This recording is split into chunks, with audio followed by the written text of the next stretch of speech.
नमस्कार दोस्तों, अभी हम शिवहर में हैं और शिवहर का एक छोटा सा गांव है, कुशहर बोला जाता है इसको, और हम कुशहर में हैं। रास्ते से अतिक्रमण मुक्त कराया जा रहा था, जिसको कवर करके हम निकल रहे थे तो हमको ये चाचा रोक लिए हैं। क्यों रोक लिए जी हमको? ये अपना रोजी रोटी के लिए हमारा कोई भी सहारा नहीं है। हम कहाँ से खाएंगे, कहाँ से क्या करेंगे?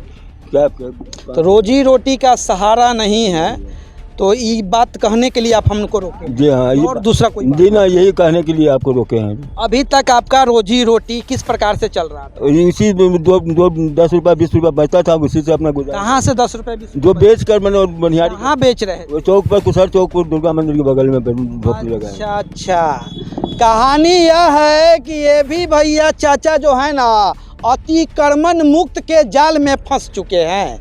इनका भी कुशहर चौक पे दुकान था। जी हाँ, कुशहर चौक पर दुकान था, दुर्गा मंदिर के बगल में। दुर्गा मंदिर के जी बगल। हाँ जी। और उसको क्या किया गया? उसको हटा दिया गया है, यानी अतिक्रमण कर लिए थे तो अतिक्रमण मुक्त किया? मुक्त किया गया है। कहता कोई अति नहीं है, हटाइए। तो बाल बच्चा नहीं है? जी, बाल बच्चा सब अपना अपना बाहर रहता है, लेकर परिवार लेकर। हम तो अकेले 2 प्राणी यहाँ पर है बस।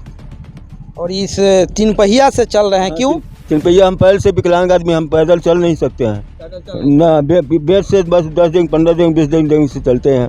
बाकी आपने सुन लिया चाचा की कहानी, और कहानी मैं इनकी बातों को रख देता हूँ।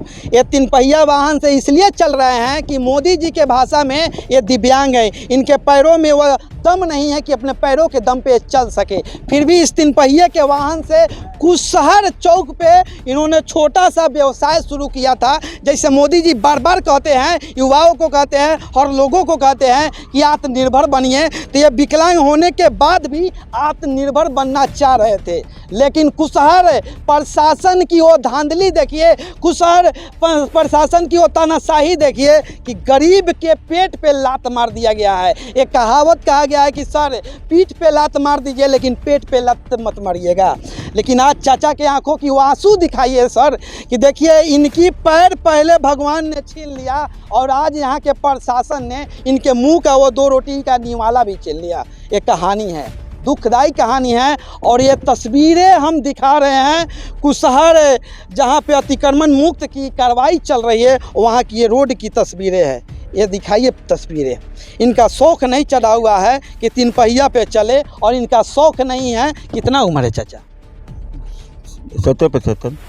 70-75 वर्ष की उम्र है, और विकलांग होने के बाद भी आत्मनिर्भर बनना चाह रहे हैं। और इनके अंदर वह जुनून था कि मैं अपने हाथों से कमाकर अपना और अपने पत्नी का पाल पोषण कर सकता हूं, क्योंकि इनका बेटा भी इनको खाने के लिए नहीं देता है और बाहर में रहता है। लेकिन यहाँ का स्थानीय प्रशासन के द्वारा, अतिक्रमण मुक्त के द्वारा और गरीबी मिटाओ के द्वारा इनको फिर से मिटाने का वो प्रयास किया गया है। अगर यह सवाल प्रशासन से कीजिएगा तो कहेंगे कि नहीं, दंगा भड़काने का काम कर रहा है पत्रकार। बाकी क्या कहिएगा यहाँ के आला अधिकारी?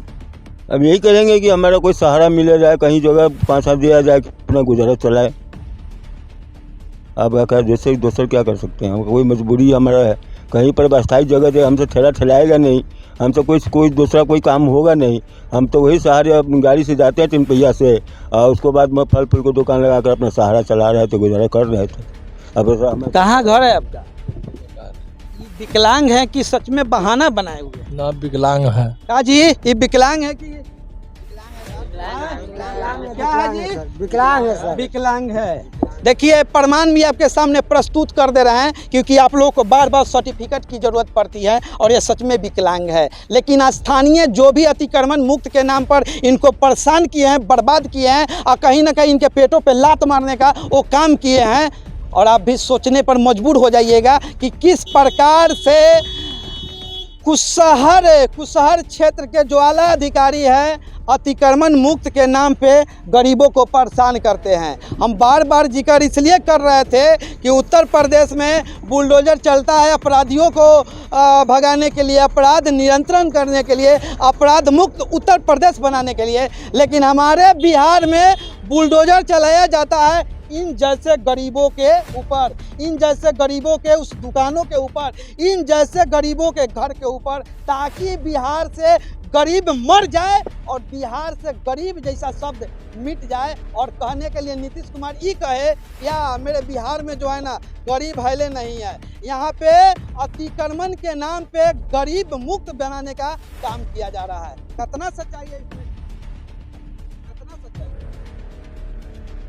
किसी को नहीं पता है, क्योंकि पता नहीं है अतिक्रमण क्या होता है। अगर ये पता रहता तो सब अतिक्रमण कर भी नहीं करता। बाकी आप इस चाचा के बारे में क्या सोचते हैं, और यहाँ का शासन प्रशासन ने जो इनके साथ बर्ताव किया है कितना सही किया है और कितना गलत किया है। और बाकी चाचा की आज से भुखमरी की समय शुरुआत हो चुकी है और 2 वक्त की रोटी के लिए ये किसी के ऊपर निर्भर होंगे, लेकिन मिलेगा कि नहीं मिलेगा यह भगवान जाने और यहाँ के शासन प्रशासन